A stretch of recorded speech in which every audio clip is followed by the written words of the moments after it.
ଆପଣଙ୍କୁ ତ କହିଲି ଇଏ କରିଦିଅନ୍ତୁ ବୋଲି କହିଦିଅନ୍ତୁ। ଲୋକ ତ ଆଜ୍ଞା ସେମାନେ ସେଠି ଅଛନ୍ତି ଯେ ମୁଁ ଏ ଚମ୍ପାରୁ ଘରକୁ ଜଷ୍ଟ ପହଞ୍ଚିଛି।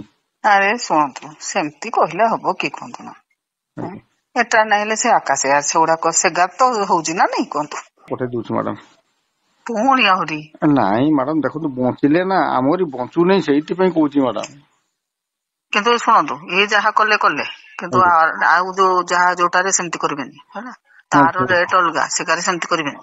ଠିକ ଅଛି ମ୍ୟାଡାମ 1000 ପଠେଇ ଦଉଛି ମ୍ୟାଡାମ। ପଠେଇ ଦିଅନ୍ତୁ ଆପଣଙ୍କୁ ତ କହିଲି ଇଏ କରିଦିଅନ୍ତୁ ବୋଲି କହିଦିଅନ୍ତୁ। ସେ ଲୋକ କଣ କହୁଛି ସେ ଲୋକ କଣ କହିଲା? ସେ ଲୋକ ତ ଆଜ୍ଞା ସେମାନେ ସେଠି ଅଛନ୍ତି ମୁଁ ଏ ଚମ୍ପାରୁ ଘରକୁ ଜଷ୍ଟ ପହଞ୍ଚିଛି। ତ କେତେ ତୁ ମ୍ୟାଡାମ ବଞ୍ଚୁ ନାହିଁ ପଇସା ଟିକେ ସେଇଥିପାଇଁ କହୁଥିଲି ଆଜ୍ଞା। ଆରେ ଶୁଣନ୍ତୁ ସେମିତି କହିଲେ ହବ କି କୁହନ୍ତୁ ନା ଏଟା ନାଇଁଲେ ସେ ଆକାଶ ସେଗୁଡାକ ସେଗା ତ ହଉଛି ନା ନାଇଁ କୁହନ୍ତୁ। ସେମିତି ଦେଖିଲେ ହବ କି? ଦେଖନ୍ତୁ ମ୍ୟାଡାମ ମାନେ ବିଲକୁଲ ଆମେ ବି 2 ପଇସା ପାଇ ପାରିଲୁନି। ସେଇ ଆପଣ ବି କହିବେ ଆପଣଙ୍କର ଅନୁସାରେ ସେ ଟିକେ କୁହନ୍ତୁ ଦେଖନ୍ତୁ ଆମ ବଞ୍ଚିଲେ ଦେଖନ୍ତୁ ଯୋଉ ବଞ୍ଚିଲେ ବିଲକୁଲ ଆମେ କେବେ କହୁଥିଲୁ ଇଏ ସେଇଥିପାଇଁ କହୁଛି ମ୍ୟାଡାମ ନା କହିବା କଥା ନାଇଁ।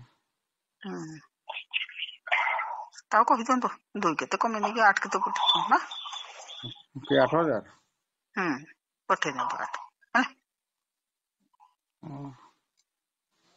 ସେଇଆ କରନ୍ତୁ ସେଇଆ କରନ୍ତୁ।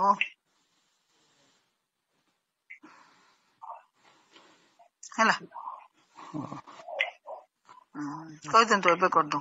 ହଁ ଠିକ ଅଛି ମ୍ୟାଡାମ 6000 ପଠେଇ ଦଉଛି ମ୍ୟାଡାମ।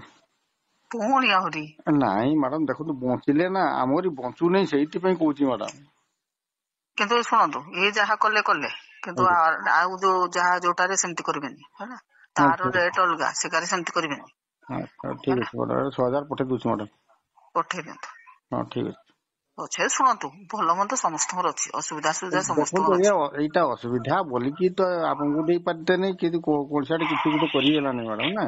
ନାଇଁ ମୁଁ ସେଟା କହୁନାହିଁ ଅସୁବିଧା ମୋର ବି ଅଛି ଆଜ୍ଞା ସମସ୍ତଙ୍କର ଅଛି। ମୁଁ କହୁନାହିଁ କାହାର ନାହିଁ ବୋଲି କିନ୍ତୁ ଆଜିକାଲି ଦେହ ପା ଗୋଟେ ଏମିତି ଜିନିଷ ଖରାପ ହେଲା ମାନେ ପଇସା ଧୁମାଳ ଖର୍ଚ୍ଚ ହେଲା। ସମସ୍ତ ଆମେ ତ ଶୁଣନ୍ତୁ ମୁଁ ତ ଗୋଟେ ସଂସ୍ଥାରେ ଅଛି ମାନେ ସମସ୍ତଙ୍କୁ ନେଇ ଦେଇକି କାହାର ଭଲ ମନ୍ଦ ସମସ୍ତଙ୍କୁ ବୁଝିତେ ପଡୁଛି ମତେ ସେଇଟା ଇଏ ନୁହେଁ ମୁଁ ସେମିତି ଏତେ ଇଏ ନୁହେଁ କିନ୍ତୁ ଯୋଉଟା ଜେନୁଇନ ଯୋଉଟା ଇଏ ହିସାବରେ ସେମିତି କରିବେନି ଯୋଉଟା ସେମିତି କରିବେନି ହେଲା। ଠିକ ଅଛି ମ୍ୟାଡାମ। ଆଉ ଇଏ ଲଗେଇଲେ କହିବେ ନିହାତି ଅସୁବିଧା ପାଇବେ ନହେଲେ ସାଙ୍ଗେ ସାଙ୍ଗେ ମତେ ଜଣେଇବେ ଆଗ ତାପରେ ଯୋଉଠି ହେଲେ କଲେ ମୁଁ କହିବି ନା ନାଇଁ କହୁଛି ଆଉ ସେ ଏମିତି ପକେଇକି ରଖନ୍ତୁନି ଭଲ ନାହିଁ ଗୋଟେ କହନ୍ତୁ ନା ଏଟା ଯୋଉ ପକେଇକି ରଖିଛନ୍ତି। କଣ କରିବା ଗାଡି ମିଳୁନି ପୁରା ସେଇ ଗାଡି ସିଜ୍ ହେଲା ବେଙ୍ଗଲ ଗାଡି ଯାଇପାରୁନି ସେଥିପାଇଁ ରହିଯାଇଛି ଆଜ୍ଞା। ରଖନ୍ତୁନି ସେମିତି ଅସୁବିଧା ହବ। ନାଇଁ କହିଲେ କଣ କରାଯିବ ମ୍ୟାଡାମ ତାକୁ ପଡିଛି ଆପଣ ଦେଖି ଆସିଛନ୍ତି।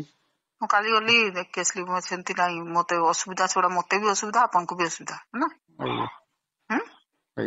ସେଟା କୋଉଦିନ ଗୋଟେ କାଲି ପରଦିନ ବ୍ୟବସ୍ଥା କରନ୍ତୁ ହେଲା। ହଁ ଠିକ ଅଛି ଆଜ୍ଞା।